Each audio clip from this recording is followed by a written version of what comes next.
Well, hello there, and thank you so much for watching. What I'm going to be talking to you about today is race relations in America. I'm going to be dealing and addressing racial tension and what we all can do to deal with this problem, this sickness, this poison that has plagued our country for decades now. Now, there's a certain video that I'm going to share with you momentarily, which served as the impetus for this video. And you may have seen it, but just to give you a heads up, it's very disturbing. It's sickening to say the least. I'm only going to share about 4 minutes of the video, but again, it's something that's just touching. But we're talking about racial tension, and when I thought about the emojis that encompass this racism, this racial tension, there were several I could have chosen. It's probably about a good 20. But I chose 5, and I'm going to explain to you why I chose the 5 that I chose. First, I chose the hush face, hushed face. The face is like, shh, hush, be quiet. Let's act like racism doesn't exist. That's like there's no racial tension, because if we're shh, if we're hushed, it might go away. We act like it's not there and it doesn't exist. So a lot of us have the hush face. Then I chose the tired face. Many of us as minorities and African Americans, we're tired.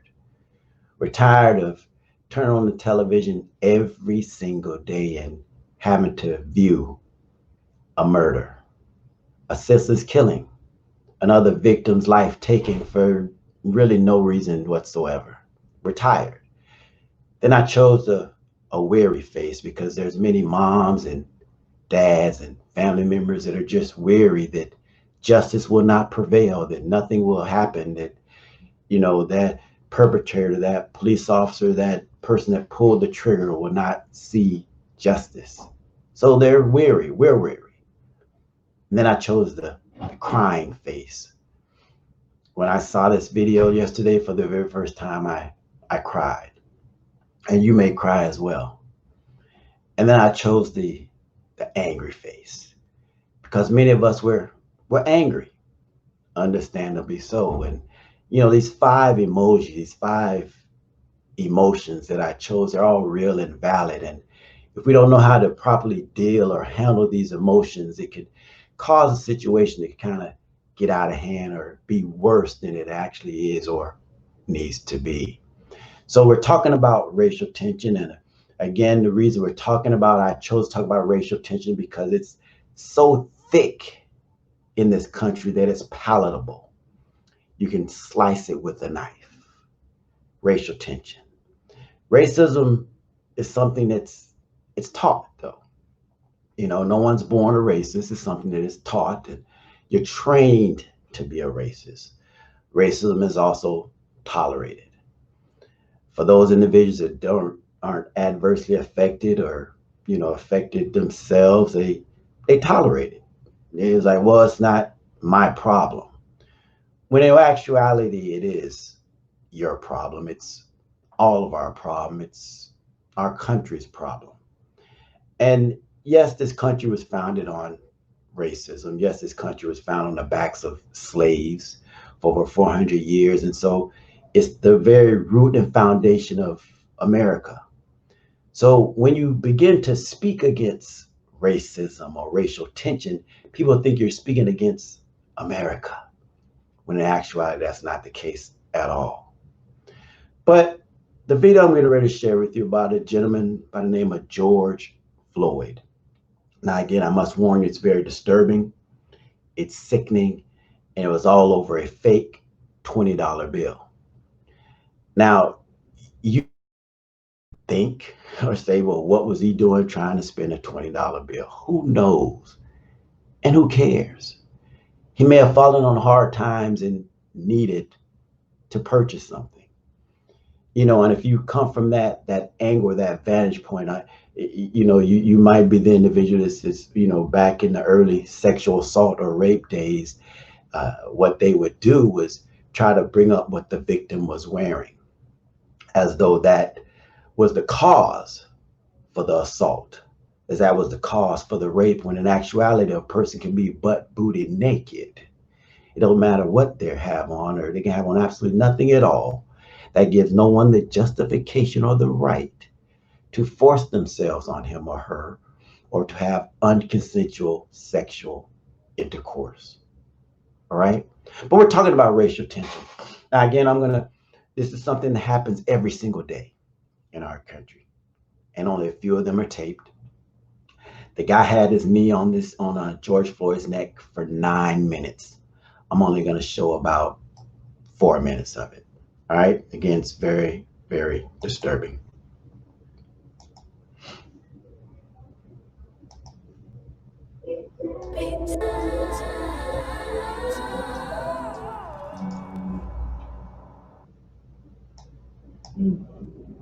Please, please, I can't breathe. Please, man. Please, man.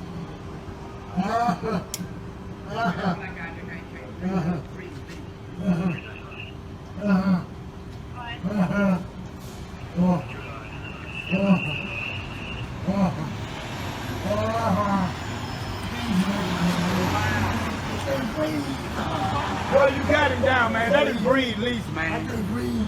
I've been trying to help out. So you breathe with him. I'm neck, man. One of my homies died with the back phone. I'm about to die to see. Relax. Man, I can't breathe my face. Just get up. What do you want? I can't breathe. Please, the name of my neck. I can't breathe shit. Well, get up, get in the car, man. I will. Get up, get in the car. I can't move. I've been waiting the whole time, man. Get up, get in the car. Mama.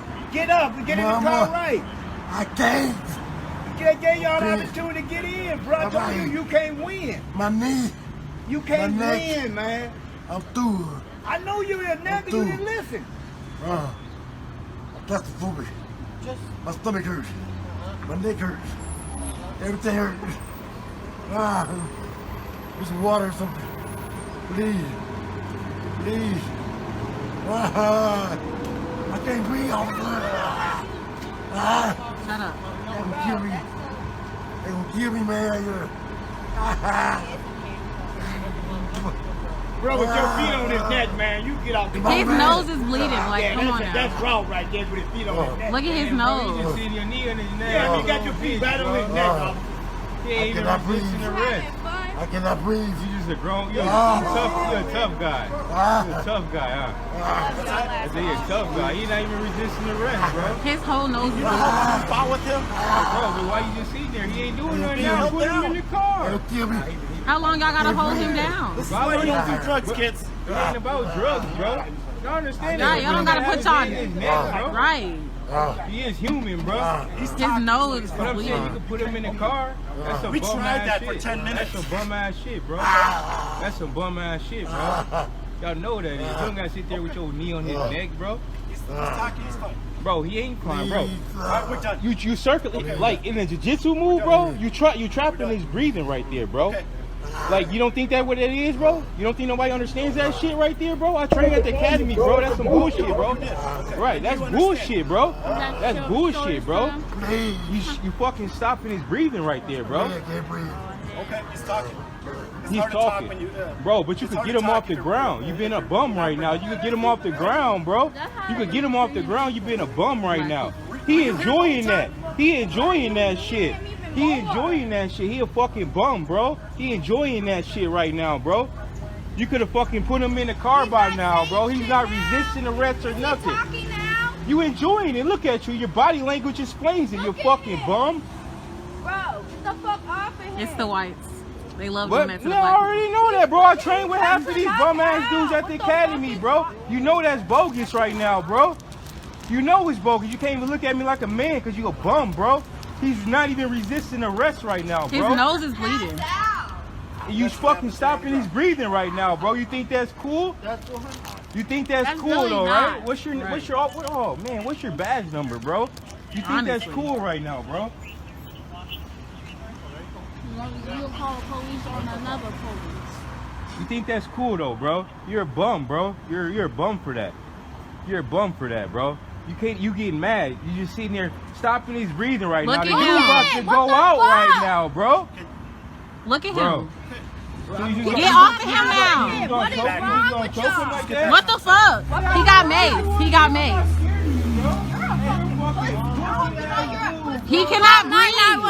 Get over here. No, first of all. Bro, look, well, you can check on him. He's not responsive right now.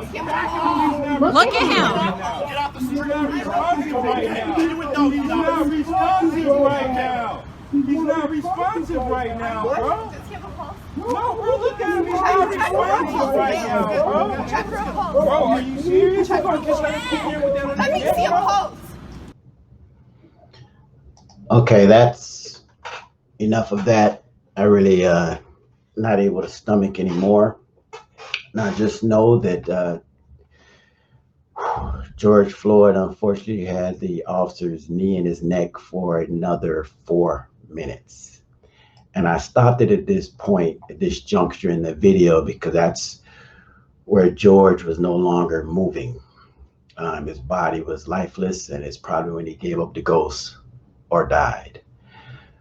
We're talking about racial tension today. And I have on a shirt, and I hope you can read it. It says, if you change nothing, nothing will change. Let me move. If you change nothing, nothing will change. If you change nothing, nothing will change.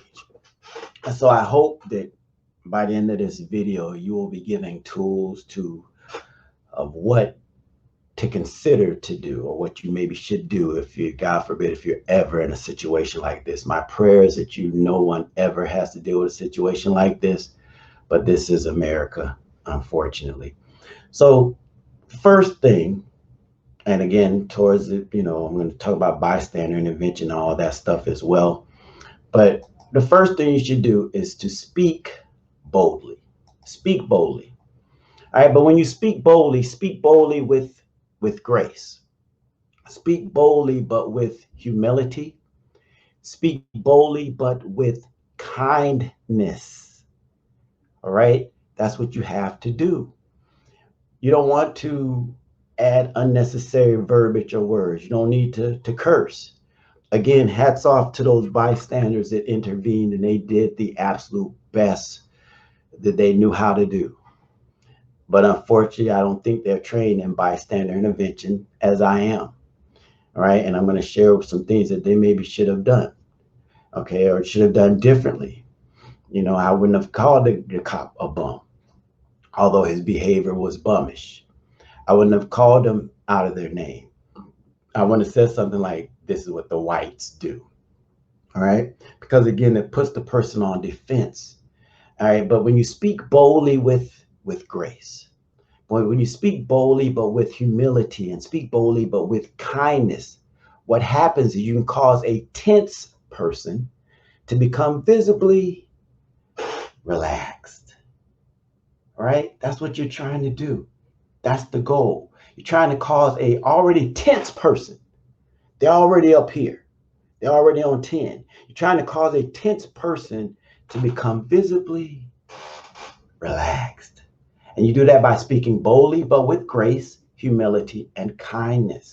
Because we're talking about a hot issue, right? That's what we're talking about, a hot issue. So how do you resolve hot issues? You don't do it with more heat. No, not at all, because it makes the situation worse. You're adding fuel to the fire. But you do it with cool feelings. Do it with cool words. How do you tackle sour topics? With sweet grace. All right, we're talking about hot issues. We're talking about racial tension right now. I'm reminded of a scripture in Proverbs, and it says, "Gracious words are a honeycomb, sweet to the soul, and healing to the bones." Healing to the bones, sweet to the soul, and healing to the bones. That's what gracious words are. And King Solomon, he advises us to have that approach in our daily lives. Now, King Solomon, he was the most wisest man to ever walk the earth, the richest individual to ever walk walked the planet as well. And when he was praying to God, he didn't ask God for money. He didn't ask God for fame or riches or women or any of that. He asked God for wisdom. Because see, Solomon knew that wisdom was the principal thing. And see, Solomon, he advises us to have this same approach with wisdom, and he advises us to have sweet lips. Yeah, say sweet lips. All right, now I'm gonna expound a little bit on that scripture verse. Kind words are like honey. All right, this is another interpretation. They are easy to accept. They're easy to accept and good for your health. Now think about yourself for a moment. Let's not focus on racial tension. Let's not focus on the situation with George and losing his life. Let's just talk about life. All right. Now think about how you respond when someone tells you to do something or they ask you to do something. How you respond? How do you react? I know we've all heard the phrase before. It's not what you say, but it's how you say it. I've heard once that you can catch more bees with honey than you can with vinegar. Kind words they're like honey. They're easy to accept. They're easy to accept. So why do we think that King Solomon, a man so powerful, that he would devote so much of his time to this? Well, because words destroy or words give life. One or the other. Words destroy or words give life. That's what they do. You see, wise, during Solomon's day, what happened was they had people called messengers. Now, these messengers, they were relied upon to give information about the nations. These messengers, they were calm, they were reliable, and because of that, they were highly valued. They were always calm, they were reliable. They used prudent words and reasoned tongues, not overreacting or speaking harshly, no matter the issue. Now, again, hats off to those bystanders that got involved. Hats off for them being brave enough and courageous enough to speak out, to try to bring an end to that tragic scenario. But their words were harsh. Their words were harsh. Their words were harsh. Okay? They were harsh. All right. But the messengers of King Solomon's time, they used prudent words. They had reasoned tongues, and they didn't speak harshly no matter what the issue was. All right. And this is something we all have to learn. That's the only way we're going to get better as a society. Don't be moved by our emotions. Don't let our emotions or our feelings dictate our actions. All right. Now, Proverbs 16:23 says, wise people always think before they speak, so that what they say is worth listening to. They think before they speak. That's very, very, very, very, very important. Now, I'm going to elaborate a little bit on that scripture in regards to its meanings. You see, the heart of the wise teaches his mouth. You see, his heart will teach his mouth what to say. All right? And when to say it, and before whom. And it will prompt him to actually matter. That means make a difference. That it should not be at a loss of what to say. It's not about, I don't know what to say. No, you will always know what to say or how to say it. It's going to furnish you with words and things so that you won't deliver out just mere words, but solid instructions to yourself as well as others. We're talking about racial tension right now today. That's what we're talking about. All right, so what I'm going to do, I'm going to flip the script a little bit and talk about something called bystander intervention. Bystander intervention. And what bystander intervention is, that's when you choose to take action when you see behavior that put others at risk for violence, victimization, or perpetration. That's what bystander intervention is. Now, when it comes down to bystander intervention, there's anywhere from 3 to 5 steps or 3 to 5 D's, if you will. Now, for the interest of time, I'm only going to focus on 3 of them. Okay, now again, bystander intervention is when you choose to take action, when you see behavior that puts others at risk for violence, victimization, or perpetration. Now, the first D is direct. Be direct. Okay, intervene with those that are involved. Confront the harasser. All right, but do it with sweet lips. Don't swear. Don't call him out of him or his or her name. Don't call them a bum. All right.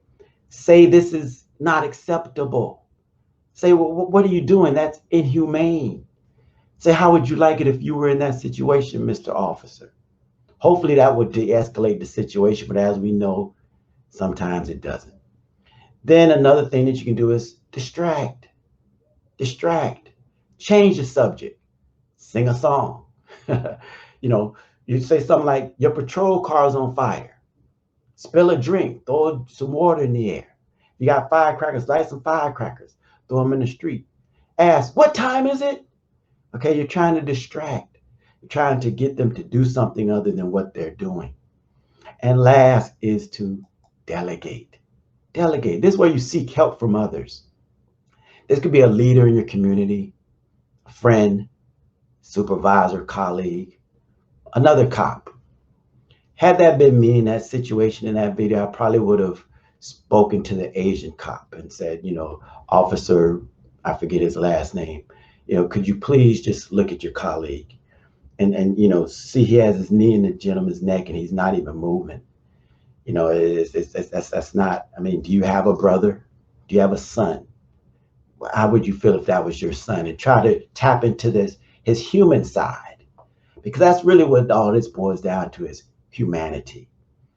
Now, you might be watching me and you're saying, well, Anthony, I hear you in regards to this bystander intervention stuff, but I just can't do it.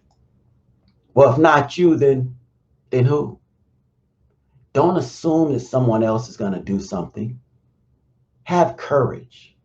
Have courage. Have strength to be the first. Act because someone else, they may not. All right? Because if you change nothing will change. We have to do something. Now, I think part of the reason, or one of the main reasons as a country that we're dealing with racial tension, one of the main reasons we have a serious issue with police brutality is that as a nation, many of us have put our groups, our factions, our organizations, our affiliations over humanity. When in actuality, a group, a faction should never trump humanity, ever. It should not be the blue before humanity. It should not be your badge over humanity. It should never be the case. Never. It should never be fraternity or for sorority before humanity. I'm a member of a fraternity. I've been a member of this organization for over 30 years. A frat so nice that we named it twice. Ka Psi, Phi Nu Pi, Kappa Alpha Psi. And I never put my fraternity over humanity. I remember back in my undergraduate days, there were times when I had to intervene. I had to check some of my fraternity brothers. While I saw them trying to take advantage of a drunk girl or something to that nature, I would speak boldly, okay, but with humility. I would speak boldly, but with kindness. I'd be like, nah, bro, that ain't cool. Cut that out. I would remove the woman from that area. I didn't put fraternity over humanity. It should never be religion, denomination, or faith over humanity, ever. We're right in the middle of a global pandemic now, and just touched my heart yesterday when I turned on the news and I saw how this Jewish temple and this Islamic mosque and this Christian church, they all partnered up, all 3 faiths, all 3 religions, to feed over 2,500 families, because they put humanity over faith. They put humanity over their religion. It should never be politics before humanity. No one gives a freaking crap if you're a Democrat, Republican, Libertarian, none of that foolishness. It should never be politics over humanity. It should never be a political party over humanity. It should never be race, color, creed over humanity. Never. We have to do better, family. You got to be loving. You got to be kind and sympathetic, empathetic, and forgiving. Okay, we have to.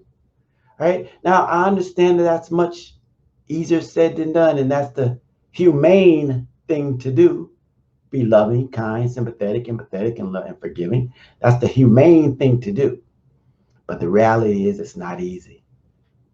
The reality is that humans are just more comfortable with people that look like themselves.